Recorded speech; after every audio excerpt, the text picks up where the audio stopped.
Very good afternoon, everyone. So I'll be speaking on the next surprise. Oh, where did I miss the link? Now, surprises are surprises because it's coming. Okay, thank you so much.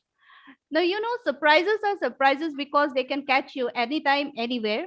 So now, even when we are doing an uneventful surgery, a regular surgery for us also can prove to be the deadliest nightmare for us. So this is a single case report where I had done just a simple surgery, a simple SICS was done, but I had the storm the next day. Why? So we have to be prepared for any unpleasant surprise from time to time. So when this topic was allotted to me, the first thing that came to our mind was the incision versus lake concept. And as we are already aware, the clear corneal incisions, they have a relatively poor wound stability as compared to the sclerocorneal tunnels, which has a better sealing property. So I went to search, I did an extensive search of my FECO cases so that I could get a single case where I had the wound leak the next day, but I couldn't encounter a single case. Does this mean that all my wounds are perfect? No, that was not the case. It was because in the cases where there was any doubt regarding the wound architecture, those cases were taken care of on table itself. So I didn't have to meet a surprise the next day. Then I was suggested by someone to have a look through the SICS cases. Now, since I had sutured even the 2.2 millimeter incisions when I had any doubt, so back of the mind, I was reluctant that will I leave such a big SICS wound unsutured if I feel that there is a defect in the wound. But nevertheless, I started with the search. So does this mean that wound leak today is a less common complication? Definitely, it has become less common. Why? Because of the development of technology, because of the improvement in our FICO machines. But nevertheless, when it encounters, it can be very stressful for the surgeon because back of the mind, you have the fear, the dread of endophthalmitis. So we have to take proactive steps. We have to be prepared ahead of time to minimize the occurrence. And should a setback occur, we have to be prepared to deal with it. Casual behavior is not allowed in any surgery. A perfect wound architecture has to be achieved. And whenever we have even the slightest doubt that the integrity of the wound is not okay, we should suture it because how we do the surgery, no doubt is important. But what we leave behind at the end of the surgery is going to have a long effect on the patient. So this is a regular SICS case that has been done. So at no point of time did I notice the chamber collapsing, nor at any moment did the iris prolapse out. All the steps of SICS were going on smoothly. I prefer doing a slightly bigger side port that enables me to do the superior cortex aspiration, so it becomes easier. So the tunnel has been done, and once the tunnel and the rhexis has been done, the surgery is over. Now all I need to do is to take the nucleus out. So here the nucleus is out and my surgery is over because now I just have to put the IOL and I go back home. And next day, when I come to the OPD for my post-op rounds, I am welcomed by this long list of complications, the problems that the patients had, starting from corneal folds, hyphema, AC reactions, shallow AC, and whatnot. Now, what do I do now with this patient?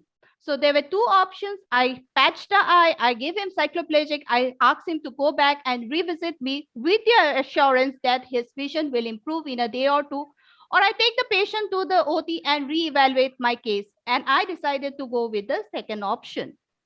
Now, when something goes wrong, it is very important when we make a mistake that we analyze where we went wrong. So we need to analyze our action before we take the next step. So what I did, I had to reevaluate where I was wrong. So it took me to a quick video analysis of what I had actually performed the previous day. So the incision side, the placement of the incision, the tunneling, the tunnel length, the side port, everything looked fine. So where was the mistake? Now, had I known that I had committed a mistake in the first place, I would have tried to rectify it on the table.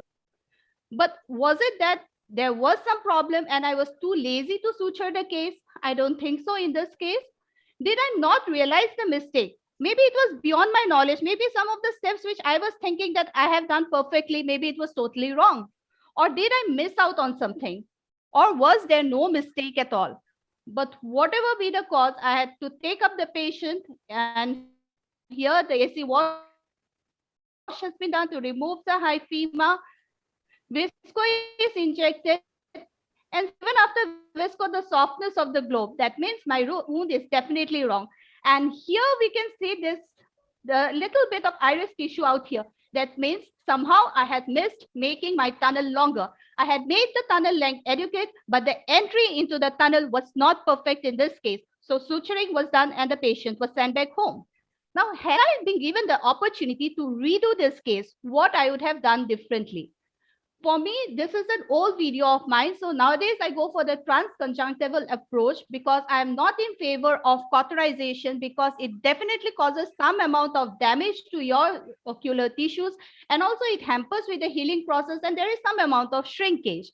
I would have made a longer tunnel in this case. The tunnel length should have been longer.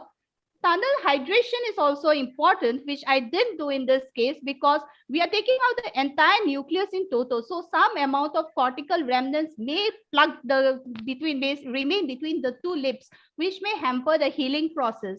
And another important point, whether we remove the speculum or our assistant removes the speculum after surgery, it is very important to check for IOP after removing the speculum because it might not happen every day, but one fine day you may land up in complication like this where there was an inadvertent pressure on the lip, on the posterior lip, and some amount of aqueous coming out. So we have to be careful about this.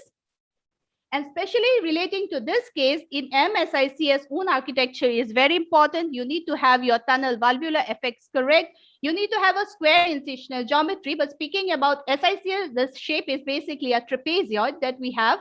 We have to know the fluid dynamics in the AC. The corneal entry has to be perfect, and everything has to be within the incisional funnel so that we do not alter the ocular contour. So every case we need to have an eagle's eye while operating because the things that you least expect and sometimes hit you the hardest. Thank you so much for this opportunity. Thank you.